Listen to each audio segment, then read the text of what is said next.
እኛቸው አስረስ ይባላል የቦሌ ተቀናጅ አግሮ ፕሮሰሲንግ ኢንዱስትሪያል ፓርክ ስራ አስኪያጅ ነኝ። እንግዲህ ፓርኩ ላይ ምን ኦፖርቹኒቲ አለ፣ ምን እድል አለ? አሁን እኛ ክልል ላይ በተለይም ከክልል ውጭ ያለውን ማህበረሰብ ካየና አማራ ክልል የጦርነት ማዕከል፣ በጦርነት የሚታመስ ክልል፣ ምንም አይነት እድሎች የሌሉበት ክልል አድርጎ የመሳል እና የመገንዘብ ሁኔታዎች ይስተዋላሉና እውነት ለመናገር አማራ ክልል ከፍተኛ የሆነ ለኢንቨስትመንት ምቹ የሆኑ ጸጋዎች የተከማቹበት ከፍተኛ የሆነ በተለይም በአግሮ ፕሮሰሲንግ ኢንዱስትሪ አግሮ ፕሮሰሲንግ ዘርፍ መሰማራት ለሚፈልጉ ባለሀብቶች ሁሉም አይነት ጸጋዎች ያሉበት ክልል ነው። ከፍተኛ የሆነ የመሰረተ ልማት ትስስር ያለበት ክልል ነው።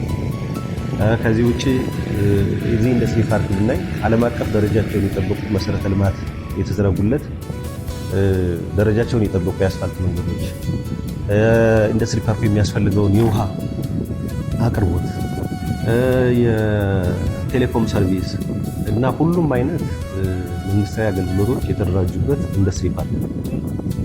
ይሄ አርሲዎቻችንን በተመሳሳይ ሁኔታ እነዚህ አይነት ዋና ዋና የሚባሉ መሰረተ ልማቶች የተሟሉበት ኢንዱስትሪ ፓርክ ነው።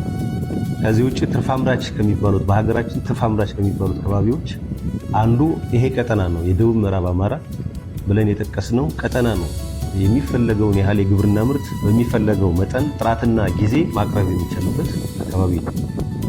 ስለዚህ ባለሀብቶች ወይም አልሚዎች ወደ ቀጠናው መጥተው ወደ ኢንዱስትሪ ፓርኩ መጥተው በዘርፉ ተሰማርተው ፋብሪካ ተክለው ወደ ማምረት ቢሸጋገሩ ራሳቸውንም በቀላሉ በተመጣጣኝ ወጪ በአነስተኛ ወጪ ከፍተኛ ትርፍ የሚያገኙበት ሰፊ እድል አለ። ከዛም አልፎ ከባቢውን እና ህዝቡን መጥቀም የሚችሉበት ሰፊ እድል አለ። በሀገር አቀፍ ደረጃም የራሳቸውን አሻራ ማስቀመጥ የሚችሉበት ወይም የራሳቸውን ኢኮኖሚካሊ አስተዋጽኦ ማድረግ የሚችሉበት ሰፊ እድል ስላለ ባለሀብቶች ወደ ኢንዱስትሪ ፓርካችን መጥተው የሚያለሙበት እድል ስላለ መጥተው ኢንቨስት እንዲያደርጉ በዚሁ አጋጣሚ ጥሪ ማስተላለፍ ፈልጋለሁ።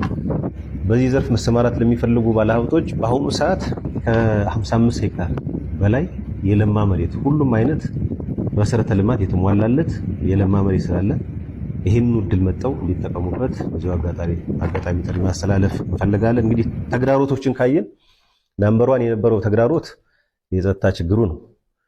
የጸጥታ ችግሩ ደግሞ አሁን ማህበረሰቡም ክልሉ ላይ እየደረሰ ያለውን ጉዳት በመገንዘብ ሰላም እንዲመጣ ከፍተኛ ጥረት እያደረገ ያለበት ሁኔታ ነው ያለ። በነገራችን ላይ ባለፉት 2 እና 3 ዓመታት ኢንዱስትሪ ፓርኩ ላይ ምንም አይነት የደረሰ ጉዳት የለም። ይሄ የሚያሳየው ምንድነው? ማህበረሰቡ በጣም ልማት ወዳድ ማህበረሰብ ነው።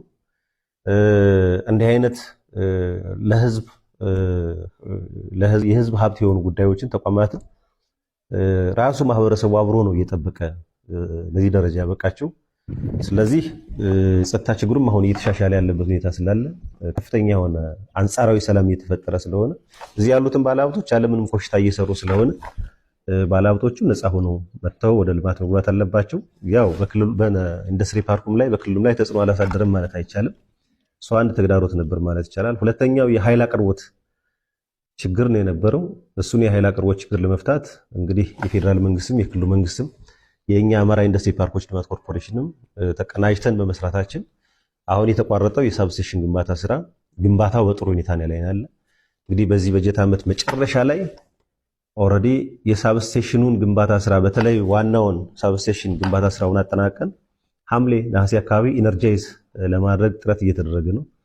ያ ማለት የሙከራ ስራ ይጀምራል ማለት ነው። እንግዲህ ዋናው ቁልፉ ችግር የኃይል አቅርቦት ችግር የነበረው እሱ 100% እየተፈታ ያለበት ሁኔታ ነው ያለ ነው። ቀጠናው ትርፍ አምራች የግብርና ምርቶች ሰፊ የግብርና ምርት ያለበት የግብርና ፖቴንሻል ያለበት አምራች ኢንዱስትሪዎች የሚፈልጓቸውን ጥሬ ዕቃዎች በሚፈልጉት መጠን ጊዜና ጥራት የሚያገኙበት አካባቢ ነውና ምዕራብ ጎጃም ብለን የምንጠራው ይሄ ምዕራብ ጎጃም፣ ምስራቅ ጎጃምና አዊ ብለን የምንጠራው ከፍተኛ የሆነ የግብርና ፖቴንሻል ያለበት አካባቢ ነው ያለ።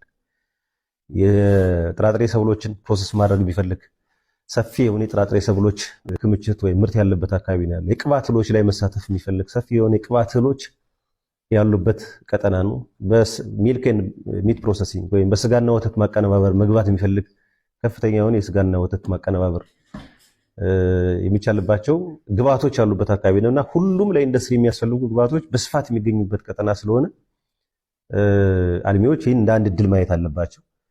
ሁለተኛው ደግሞ የተደራጀ ኢንፍራስትራክቸር በፓርክ ውስጥ ከፓርኩ ውጭ ማለት ነው ከፓርኩ ጋር የሚገናኙ በጣም ከቡሬ ነቀምት የአስፋልት መንገድ እየተጠናቀቀ ያለበት ሁኔታ ነው ያለ። ከፍተኛ ምርት ያለበት የሽንዲ ጎመር ቡሬ አስፋልት መንገድ እየተጠናቀቀ ያለበት ሁኔታ ነው ያለ። ስለዚህ ከኢንዱስትሪ ፓርኩ ወደ አዲስ አበባ ወደ ነቀምት ወደ ምዕራቡ የሀገራችን በተለይም ወደ ወንበርማ አካባቢ ሰፊ የእርሻ ኢንቨስትመንት ያለበት ጥሬ ዕቃ በስፋት መምጣት የሚችልባቸው አካባቢዎች ሁሉ በኢንፍራስትራክቸር በመንገድ የተሳሰሩ ስለሆነ የቴሌኮም ሰርቪስ እንደ ልብ የሚገኙበት ቀጠና ነው። በአጠቃላይ ሁሉም መንግስታዊ ኢንፍራስትራክቸሮች የሚገኙበት ቀጠና ስለሆነ ወደ ቡሬ ኢንዱስትሪ ፓርክ መጥተው ኢንቨስት ቢያደርጉ ራሳቸውም ተጠቅመው ህዝባቸውንም መጥቀም ይችላሉ። የክልሉን ኢኮኖሚ ማሳደግ ይችላሉ። በአገር አቀፍ ደረጃም ባለሀብቱ የሚጠበቅበትን አስተዋጽኦ ለማበርከት ሰፊ የመወዳደር አቅም ያለበት አካባቢ ስለሆነ መጥተው ኢንቨስት እንዲያደርጉ በዚያው አጋጣሚ በታላቅ አክብሮት ጥሪያችንን ማስተላለፍ እንፈልጋለን።